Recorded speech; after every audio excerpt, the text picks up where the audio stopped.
I love Kevin Durant, uh, both on and off the court. I think he's such a fluid, graceful player and such a great outside shooter, and that's exactly the type of player that I like to watch.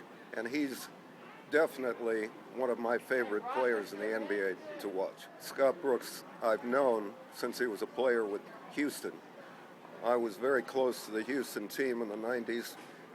He and I became friends then, and I can't say enough about Scott Brooks because he goes out of his way to be so nice to me, even when there's the game about to start and he sees me, he always comes over and says hello and says very nice things to me. And he's a terrific coach as well as being a great guy.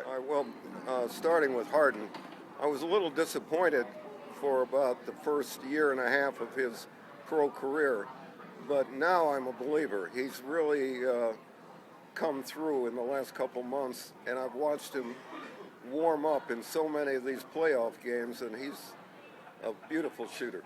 Nick Collison did such a fantastic job on Zach Randolph.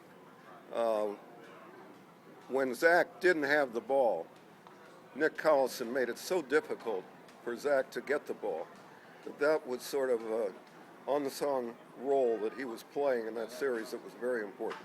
With Serge Ibaka, the very first time I saw him play last year, without knowing anything about him, as you say, I was so impressed with his athleticism that when I talked to Scotty Brooks after the game, the first thing I said was, "What's the story on Serge Ibaka? He really impressed me."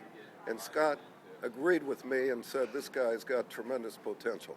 So he and I are on the same wavelength when it comes to Serge Ibaka. You travel a lot. You see a lot of NBA basketball. Talk about Oklahoma City as an NBA market. Were you a little skeptical when you first heard, and where are you now? Well, maybe I was skeptical when before the New Orleans team started playing there. But then when I saw the crowds that they were getting for the New Orleans game, I mean, I had to be sold on the city. But when I went there last year for the first time, that's when I really became sold. And right now, I'd rather see a game in Oklahoma City than almost anywhere else in the NBA.